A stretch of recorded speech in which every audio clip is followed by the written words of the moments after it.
What did we just see?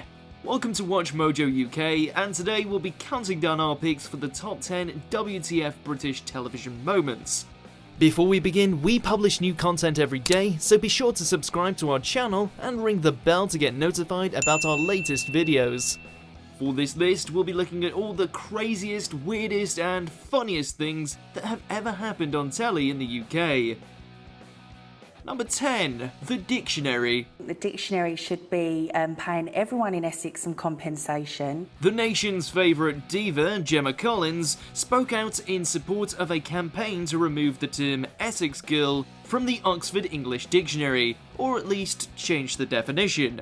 Those who began the campaign believed that the entry, which describes the Essex girl stereotype as a woman who is unintelligent, promiscuous, and materialistic, is offensive. I'm a massive fan of the Dictionary.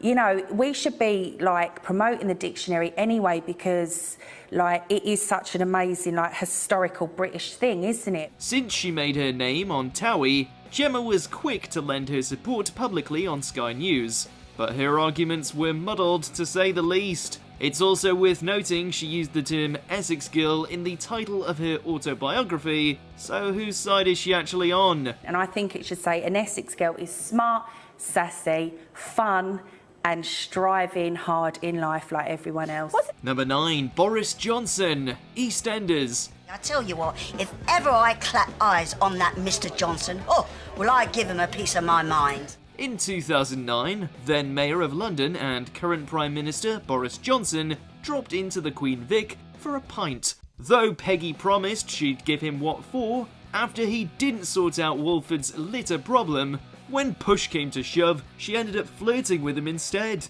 But it wasn't just Roxy who had a problem with the scene. It's such an honour to have you here, Mr. Mayor. Oh, please call me Boris. Aside from it being uncomfortable to watch, the BBC was widely criticised for the move, because they once refused to have the previous Mayor of London, Labour's Ken Livingstone, on the show. Many wondered if getting Boris on broke broadcasting rules about neutrality. If you have any ideas for how I could help Walford, here's my card. Oh, I wouldn't dream of telling the Mayor of London what to do. Number 8. The Fainting.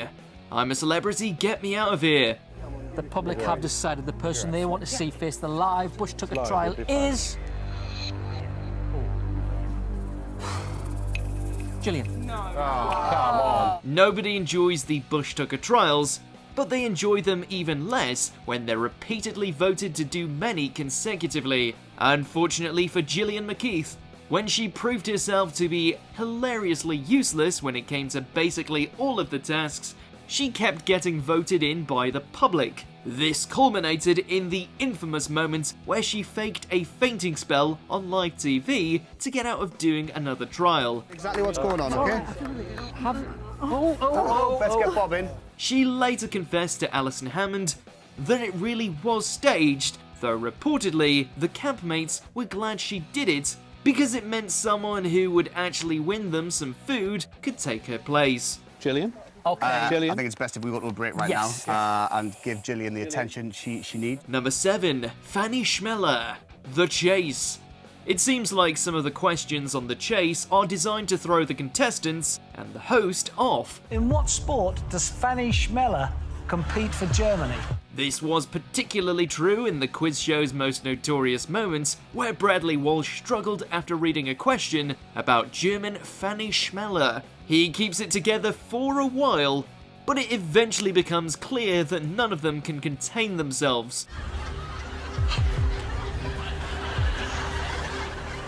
He's broken down in tears before they can get to the answer. It turns out that Fanny Schmeller is an Olympic skier, and she was even contracted by the producers of Lorraine to talk to Walsh years later so he could finally apologise. However, she refused to appear. We're gonna make a rule now, never say her name again.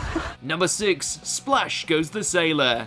This morning. I'm having such a lovely day here in Liverpool. I've got me models. What more do I've got you lot? Back in the day, This Morning used to give elaborate weather reports, and the tradition returned with a vengeance.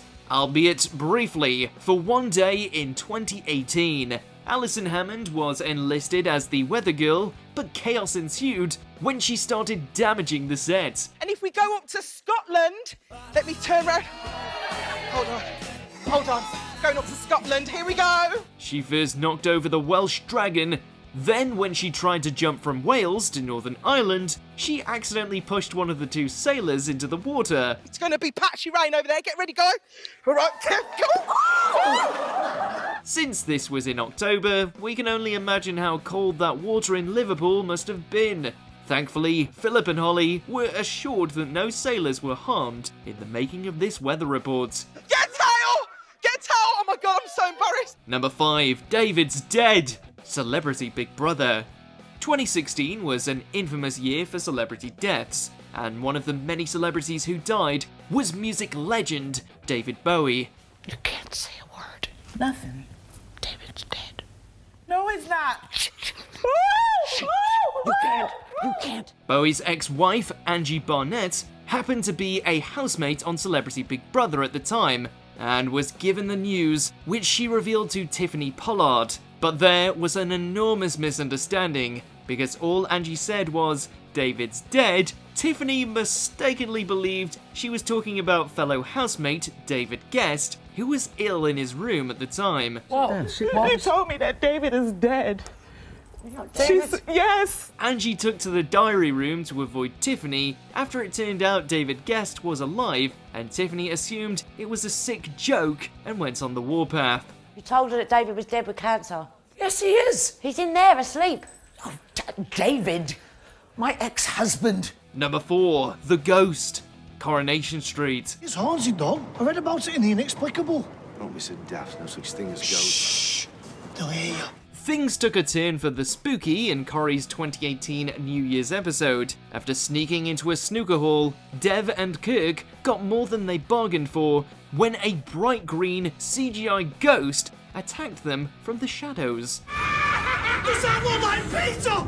Come on, get on here! The spectre was later revealed to have been an optical illusion, but its inclusion left many viewers completely baffled. However, the old set of Coronation Street was alleged to be haunted by the stars who had passed away over the years. It was even investigated by Yvette Fielding and company for an episode of Most Haunted, and an exorcist was hired to rid the set of its ghostly residents prior to its demolition in 2017. Number 3, Abby Lisa, The X Factor. Teenage duo Abby and Lisa were certainly some of the more colourful characters to appear on the X Factor's auditions. Get confidence to do things. Hang on. Shut up! They quickly get on the wrong side of the audience, who keep laughing at them when they can't contain their excitement at seeing the judges in person by yelling at them to shut up. They storm off, but return momentarily to finally start singing. And fortunately, neither of them can sing, and Simon tells them they've got the worst attitudes he's ever seen. Can I be honest with you two? You have the worst attitude of any contestants I have ever met. Things devolve even further when one punches the other in the face as they walk off for the second time. They didn't even wait for the judges' verdicts. Number 2, I don't know, Jeff. Soccer Saturday. Chris Kamara was at Fratton Park to commentate live on a match between Portsmouth and Blackburn. At 60 minutes, Anthony van den Boer was sent off and Kamara was asked for his take on it. There's been a red card, but for who, Chris Kamara? I don't know, Jeff, has it?